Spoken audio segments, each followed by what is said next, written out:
Today's fairy tale is one of my favorite creepy Russian fairy tales called The Silver Saucer and the Transparent Apple, like Cinderella and the Singing Bone, or Cinderella with murder and bodies being made into musical instruments. A peasant and his wife live with their 3 daughters, and everyone's kind of mean to the 3rd daughter, calling her either little stupid or little fool, depending on the translation. They call her this because she does everyone's work for them, and if you ever ask her to do anything, she'll do it, and they're all like, that's stupid. Her real name is Marussia, and in a trope that happens in many fairy tales, one day the dad's going on a trip and he asks the 3 daughters what they would like him to bring back. The oldest one says, I want a gold necklace. The next oldest says, I want a beautiful dress. And our little fool says, no, I don't want anything. And the dad's like, pick something. And she's like, well, maybe a silver saucer and a transparent apple. But then she says, but if there aren't any, that's fine. If not, no worries. The father gets back. The 2 oldest sisters are happy to have what they have. Argyle doesn't even ask about her stuff, but he's like, hey, don't you want to know? Because I actually managed to get you that silver saucer and transparent apple.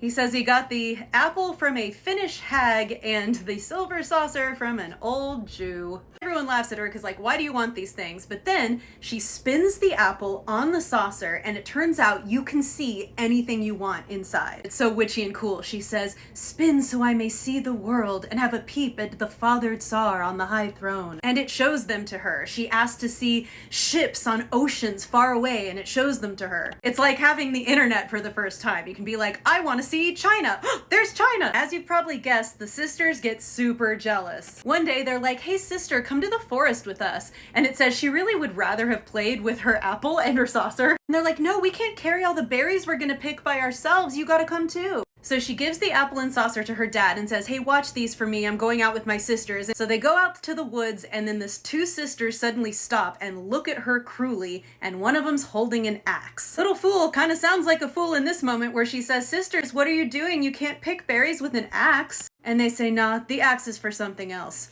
And they cut her head off. Actually, first, they're like, give us the saucer and the apple. And she's like, I left it with our dad. And they're like, we don't believe you. So they kill her, but then they search her body and all her stuff and they can't find it. And they're like, ooh, she was telling the truth. It's with our dad. So they go home weeping and crying and saying, oh, our sister's gone. We heard wolves howling. She got eaten by wolves. And the dad's like, no. And the sisters are like, by the way, where's her apple and saucer? Because we want those. He says, no, I'm going to keep them locked away forever in memory of your sister.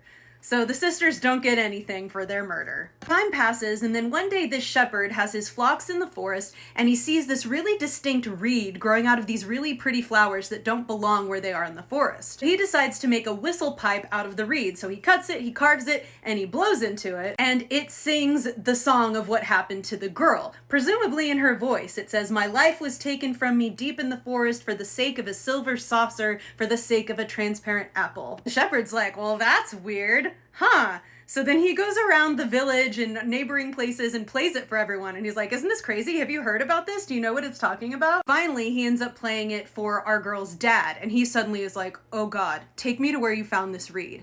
So the shepherd takes him out there and they dig where the reed and flowers were in.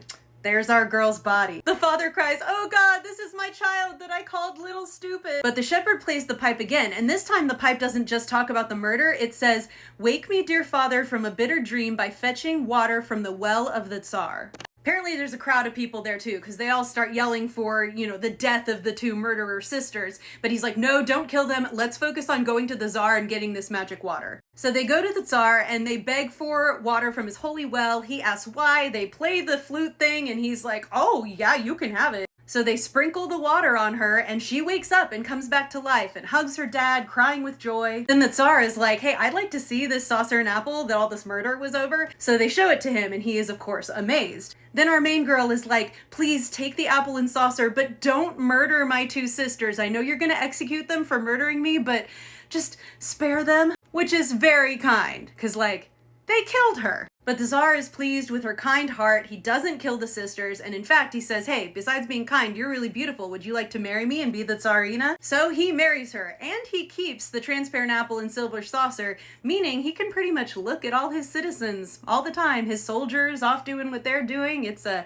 It's a powerful thing for a king to have. In fact, that's how the story ends. After telling us that our girl and the Tsar live happily ever after, it says, "Even now, the Tsar, the little father, God preserve him, is spinning the apple in the saucer and looking at us, and thinking it is time that two little pigeons were asleep in bed." Like the children being told the story, which is sweet and magical and terrifying. In most of these stories where someone gets murdered and then a musical instrument gets made out of their body and tells the truth of their murder, because that's a common thing in the Grimm brothers. Singing Bone, for instance, in the Trois Sisters, lots and lots of murder ballads. Usually with women, their hair gets made into a harp that then plays their murder.